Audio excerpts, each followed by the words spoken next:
Hey, what is going on everybody, and welcome to Fantasia. For today, we're going to be jumping into another session of Epic 7 out today. Got some more update content for you guys. That's right, it's been a while since we've taken a look at some of the patch notes that have been coming out from Smilegate, but really it's because we have had a lot of reruns. We've also had just a kind of not the biggest kind of news coming out with every single patch, right? But this time around I think it's a little bit different, especially because they're doing this huge push for New Moon Luna here. So she's going to be available really soon, and in fact in posting this video she'll probably be available in just a few hours during like the kind of banner reset time. But yeah, we're not going to go over all of her skills and her kits and stuff. We kind of talked about that. If you want to check that out, go ahead and check out the last content update video that I did, and I kind of went in depth about the New Moon Luna and what I anticipate she will be like. But yeah, hopefully you saved your mystics and stuff for her, because she's going to be really good. I can guarantee that. Alright, so moving on, we got Moonlight Theater that's going to be coming out with a few episodes. It's going to be kind of nice to see the story between her and Abyssal Euphine and Fallen Cecilia. So hopefully this means that Fallen Cecilia is going to get a little bit of a buff in the future. Speaking of buffs, Hall of Trials Revamp is gonna be coming out, and we're gonna be fighting our favorite dragon here, Abyssal Euphine, or Rampaging Abyssal Euphine. It's gonna be cool. Now, this means that there's going to be two difficulties, right? There's going to be a normal mode, and then there's going to be what they call a challenge mode, okay? And it's going to be quite good to see what we can get as rewards from them. As you can see here, the Hall of Trials is still going to be available for 2 weeks for every session. So Abyssal Euphine here, you can fight her for 2 weeks. Kind of good. I like that. I really didn't like old Hall of Trials. Not like the current one we have, but the old one. For those of you veteran players who remember, it was like every single week. That was a chore, and it was terrible. Keeping it bi-weekly, much better in terms of pacing for content. What we have here is they're going to be displaying the boss for the Hall of Trials in the UI, which is kind of nice. And as you can see here, by going to the challenge mode, it increases difficulty level, but it also allows you to achieve higher scores. And that's going to be really important for the rewards that we're going to be getting. Okay, so yeah, let's go ahead and check it out over here. So with the addition of the new reward of the Fate's Gaze, they actually updated the ranking rewards here as well. So before you're getting Wisdom Gazes, right? And then afterwards you're going to be getting Fate's Gazes. So Wisdom Gazes here are still for the, I think the points that you receive, but you're going to get Fate's Gazes here based on your ranking. And so as you can see, you can get up to 120 Fate's Gazes, which is amazing, except that's only for the top 3 players that are in the Hall of Trials. So yeah, most of us are probably not going to be getting that. I can guarantee you. There's only 3 people. Top 100 gets 80, not too shabby, and if you're in the top 5%, which honestly isn't too bad if you have the right team and the conditions are correct, it's really a unit check, Hall of Trials, but even top 10%, you're not that far behind with 30 Fate's Gazes, but assuming that it takes the same amount of currency to exchange, currently it takes about 40 Wisdom Gazes to exchange for an RGB unit EE.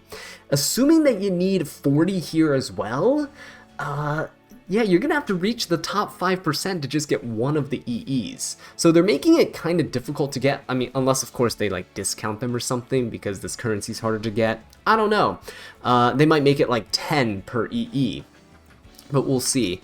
But yeah, in the end here, it's pretty much just try to get in the top like 5-10%. It's not too difficult usually, especially if you have a decent roster. And you can also, because of a 2-week period, you can use your what is it called, the hero growth system, Grace of Growth effect. You can use that on like a unit that you really need, maybe a certain DPS unit that'll fit the situation a bit better. So do keep that in mind as well in the back of your mind when you're approaching this. And of course, there's probably going to be guides and tutorials on how to beat the bosses. I might look into that myself. If you're interested in that, let me know in the comments down below. I'll try my best. But yeah, so with this currency, what can you get? Well, Fate's Gaze allows you to get EEs for ML5s, and we have 2 ML5s. They're going to be receiving the first batch of EEs. Arbiter, Vildred, and Briar Witch Iseria. So this is really exciting. Arby is going to be getting the Archdemon's Eye, which gives him up to 14% attack, and the thing with ML5 EEs is they only come with one effect, so you don't have to keep rolling, which is also pretty good. Now, if you want to min-max this main stat, you're probably going to have to pull multiples, and if you want to craft these, I actually don't know how the crafting is going to work with these as of right now, but we'll see. If you can use like RGB EEs to craft ML EEs, that'd be kind of nice, but I don't see them really doing that, honestly. I see them like locking it behind Fate's gaze, and maybe only ML5 EEs can be crafted into other ML5 EEs, right? We'll see about that. And we also have to see how frequently they drop these ML5 EEs. Are they going to add it to like the RGB EEs? Are we going to see a batch of 4 drop in the future? Or are we going to see like they're going to rotate like 2 RGBs this time, then 2 ML5 next time? I'm not really sure. But anyway, let's take a look at this. Arbiter Vildred, when he revives with his passive effect, he is granted Archdemon's Might, which is undispellable, which is huge. And Archdemon's Might increases attack by 30% and increases evasion by 50% to Arby for 3 turns. That's nutty. Because when Arby revives, he will take a turn. So after that turn, you know, he has 2 more turns left with this undispellable buff. It's funny how Arby's getting an undispellable 50% evasion buff when that's like all of Rylet's gimmick, and his buff can get stripped. So I would like to see a little love to Rylet sometime later down the line too. But yeah, anyway, back to Arby here. This is going to be really good for 2 things. One, it's really beneficial to people who are just trying to nuke things with Arby. He can become a cleave unit again. You can probably run him on triple torrent set or like a really fast speed torrent set or something like that. He can work. Assuming you get the 14% attack here, you get the increased 30% attack buff from his passive, right, from this EE, and let's say you proc greater attack buff, right, with Alexa's Basket or something. This Arby's gonna smack. Okay, it's amazing. This is really nice. On the flip side, the second thing that this is good for is it's making Arby versatile, because my Arby is a counter Arby. I kind of stopped using him because he was kind of not really great at surviving. He only had the 20% evasion from Moonlight Dreamblade, and you'd have to stack him with like Fat Cat or something to really make it work. Assassin Cartuja, for those of you guys who don't know. And so with a counter Arby, with this and Moonlight Dreamblade, you get 70% evasion on revive, and if you're on a counter set, you're good. Most of the time when you pick Arby into a cleave team or an aggro team, they try to pick an extra turn unit like Sid or Jacko to try to finish you off quickly, right? Kill you once, you revive, kill you again. But not anymore, which is kind of nice. It's going to be way more RNG, and if you build him bulky enough with mitigation, he might just come in clutch. The damage also helps, because if you're on a bulky build, you're really not killing anything with a single S3. So the attack EE and the extra 30% increase in attack, going to be very, very notable. All right, moving on. Briar Witch Iseria's EE is going to be sick. Now, 5 to 10 speed, amazing. You have to actually watch out for Briar Witches becoming openers now. I can definitely see fast Briar Witches just going first and just ripping a defense break onto everybody. Speaking of defense breaks, her EE actually just gives her an extra 10% chance to defense break, which is really good. Her unbuffable is already 100%, I think, and her defense break is a 75% chance. If you soul burn, you ignore res, but it's still only a 75% chance to land the debuff, right? You'd notice that if you Briar Witch soul burn to people, it's really rare that you see a whole team get defense broken. So this brings it up to 85%, making her incredibly consistent, which is very nice. Now, if you don't defense break, it's due to 15%. The Smilegate's favorite number. Now, there is some controversy surrounding the choices of these EEs that Smilegate's releasing. People are there like, but what about Fallen Cecilia? What about Sage Vivian? And I understand that, like, you know, I really want Sage Vivian to be good. I really want these other ML5s to have their time to shine. I don't think EEs are the way to go to buff these units. I feel like these units really just need to be in the next balanced patch update, and they need to have a bit more of a rework in terms of their kit, make it more synergistic, or maybe update it just for the current time so it can keep pace. A single EE is, one, it's either going to be loaded in order to try to make that work, or two, it's gonna try to do something, but still not be enough because the base unit's kit is just not good enough to keep up with the pace of the meta. Right? So I actually like the fact that they are giving these EEs to units that can be more borderline used. I can see RB being a more common aggro cleave pick unit, right? Arbiter Vildred along with Blood Moon Haste, they're insane together. People are already using them together, right? Because when RB dies, it procs Blood Moon Haste, everyone gets a huge barrier, gets immunity, Blood Moon Haste gets its buff, RB comes back, right? It's going to be quite interesting to see what people can do with this. Briar Witch as well, she is pretty good. She just needs to be more consistent. That's really her only downside, right? She's not a unit that can hold her own book, so when she does soul burn, it feels really bad when you miss your defense breaks. And the speed, again, makes her a bit more versatile. You can obviously keep your Iseria, you can slow your current build down to compensate for this EE and give her more attack, more effectiveness or something. If you're an opener, you can definitely use her as an opener now too. So it's cool. I like to see it, and I want them to continue going on this direction, just making those would almost kind of be their units get there with these EEs. So yeah, let me know in the comment section down below what you guys think though, and what EEs do you want in the future for certain units that you think are kind of borderline and just need that little bit of an extra push. Alright, we're going to skip over these two banners here to talk about the most important thing, which is not the special packs. We don't care about the packs here. But inventory expansion. That's right. Equipment inventory has been expanded from 500 to 700 slots. It's insane. Hero inventory is also being expanded from 300 to 350. That's also really good. The equipment inventory is seeing a 40% increase. I thought they were going to just do like a 50 or 100% slots, right? Extra. 200 extra slots. That's insane. Extra 40% more equipment storage slots. I'm gonna love it. I'm gonna fill it all up with useless gear that rolled like garbage, but in like a couple days too. But it's okay.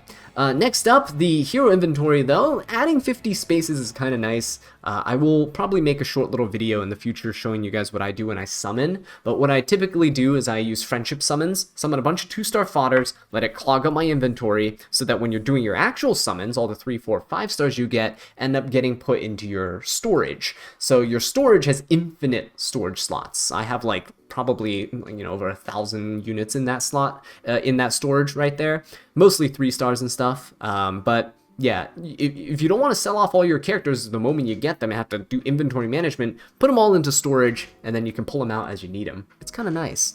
But yeah, this is kind of cool though. We have been needing this with so many new characters since the last hero inventory expansion. People are definitely feeling, right, feeling the slog that's happening with their storage. Alright, so a couple more quick little things here. The Alchemist Steeple has a recraft button for equipment conversion, kind of cool. And you can also now sell EEs. Not that you'd really want to. You'd normally want to use your EEs, extra EEs to craft with, but it is kind of nice that you have the option now. Sometimes you just need that extra inventory space. Hopefully you won't after this 40% increase to your storage though. It's kind of nice. I just wish that they would take the the EEs that you have and not count it towards your gear slots, because if you didn't know, that's what they do. EEs count as a gear equipment slot, which is kind of dumb. Really wish they had their own little slot there, but anyway, moving on. They're doing a few other changes here. I'm not going to go over all the things here, but they have some easier access to shops and stuff like that, which we don't necessarily care about here on this channel. And they are fixing some little bugs with like background battling and little view heroes and such, which is not bad. Love to see them keep polishing up the game. They are adding 4 hero stickers though, so New Moon Luna looking good, Fallen Cecilia indifferent, Abyssal Euphine with the 1,000-yard stare, and Wretched Rose, who actually doesn't really look like how I imagined her to look, but not bad. And then we have the New Moon Luna stamp, so pretty nice overall. But yeah, this is pretty much the entire game maintenance update here. I will go over a login bonus though, so hang on.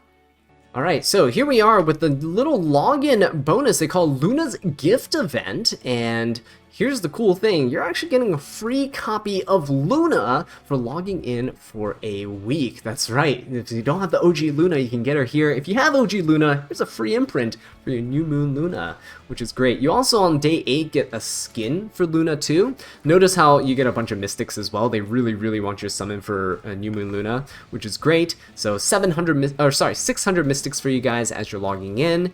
Kind of wish the second week also had a bunch of mystics as well, but hey, these are still pretty good login rewards, especially the Molas, and I think that's a 5-star summon ticket as well. Pretty cool. I don't think it's a selector, but I think it's pretty nice. But yeah, here's the skin for, so this is original Luna, and if you get the skin for Luna, it looks like this. This is her OG kind of like design, so we're kind of re-releasing it as a skin. Kind of cool for those of you guys who are fans. But yeah, not too bad overall. But with this, there's also one more thing that I want to talk about, and it's the gear packs and a little bit of controversy surrounding them. Alright, so here we are in the controversy part of the video. When is Smilegate not in some controversy, right? So taking a look at this, they're releasing what they call the special New Moon pack. They're even having a button on the lobby. That's how important it is to them that you check out these packs. So these are the New Moon Mystic special packs, and we don't know the prices of these. I'll maybe make a follow-up video on this tomorrow, but I just wanted to give you a preview of this because I know there's a lot of chatter about this currently going on. The New Moon special packs, they have purchase limits. Some are once per account, some are twice per account, and they do give you varying special bonuses for purchasing these packs. That's right. So based on the number of purchases you have, you get these rewards on the right side. So yeah, it's kind of interesting, right? You get extra bonus mystics, and well, you get this for free. They want you to look at the packs, so they're gonna give you 100 energy for free. Don't forget to redeem the 100 energy. That's free. But the rest of the stuff, they're giving you extra mystics. I don't know what the Days of Piercing Cold SD character times 4 is. That might be the little like character stickers or something like that. I don't know, but yeah, the main controversy is actually from this. It's not from these packs at all up here. It is from these. So, as you can see here, we have plus 15 equipment set packs. They have a DPS pack with speed and crit. They have destruction and penetration for DPSs. They have health and speed here. They have counter immunity, and they have speed and hit set for debuffers. Oh boy. Wow. Now, I can't judge with this pack. First, we gotta see the prices, we gotta see the substats on these, the pieces of gear. But I'm gonna address this in two different perspectives, right? One, a lot of people, I can just scroll to the bottom, I can just show you right now. A lot of people are saying, paid game, time to quit, right? They're just trying to cash out, end of service, right? This is pay to win, okay? So, yes. If they're selling plus 15 gear and it's loaded with stats, then it's not going to be great, right? Not going to be great for the health of the game. Even if they have decent stats, like imagine if those were all considered just like perfect rolled pieces of gear. So let's say, for example, the destruction and pen set. Let's say they have all the right substats, right? And they are rolled really well. Right, that you can just slap this on a character, you get 100% crit chance, tons of crit damage, bunch of attack, bunch of speed, and you can just go in there and just start destroying things with that unit. I don't know how to feel about that, right? Especially if the price is really inaccessible. If it's like 100, I can't imagine this being less than 100, but they might, I mean, because Smilegate prices their packs insanely. It might be 50, who knows? I really can't see that happening though, but if these are really insane, I can see why people will definitely be upset. If they have like, if you guys know the events where we get to craft our own gear through the web event, right? You get to craft 2 pieces, one for left side, one for right side, and you get to roll your custom stats and stuff. If it's on like that level, that's insane. Okay, if it is like average rolled, kind of like what you could probably get with arena gears, because these are level 88s, right? They're not reforgeable, which is good. Then I can kind of see it being like, okay, like a little starter pack for people trying to catch up. And on that note, it kind of brings me to the other side of this argument, which, in my opinion, people gotta kind of think about a little bit. I hope that this is kind of more of like a starter pack thing that is not really super impactful. Maybe because they're trying to attract new players and they're like, oh, new players got to catch up. And I kind of agree with that, because me as a 5-year player, when you guys look at my units and my gear, you're always like, whoa, that's insane, that's unreachable. It takes time to build up a large roster. It takes time to gear the entire roster that you have. And even now, most of my units are ungeared. I'm at the point where I'm shuffling a lot of gear around in order to make things work. But yeah, it takes time, and if you want to run a competitive PvP game, you really want new players to join, so it's not just the people who are leaving that are like, causing your player base's numbers to change, and by change I mean decrease. You want your player base numbers to increase as time goes on, and as you're drawing in new players, they're gonna see that, oh, I have to grind like a year, 2 years, 3, 4 years to get to where these players currently are, and it's going to be really difficult to convince those players to stay. So if there's some gear packs or something that make things a little bit easier, I'm not opposed to that, but again, there has to be a line that's drawn. Like, if that gear pack's better than the gear that I've been farming for the past few months, I'm going to be one, is going to be a little tempting, but two, I'm going to be kind of pissed, right? Like, oh no, it's not going to be good. But yeah, just keep that in mind, right? The game needs to help people keep up, and it's optional whether or not you want to. Maybe some people want to dive into RTA more. Some people are okay with waiting, but those people who make new accounts definitely want a little bit of a boost. And this is also one of the reasons why people buy accounts a lot in Epic 7. When they go find a veteran player, someone who's like kind of quitting, they'll just buy the accounts. And I know a lot of people are kind of opposed to that as well. Me personally, I don't like that either. I don't like the fact that someone else can just do all the farming, do all the work, and you just inherit the account and then play on it, especially for tournament settings. But yeah, a little bit of a different perspective. Again, not meaning to fuel any of this drama or discussion that's going on around the packs, but we'll just have to wait and see, and maybe I'll make a separate video analyzing this tomorrow once this goes live. But yeah, with that being said though, guys, thank you so much for watching, and I'll catch you in the next one. Take care.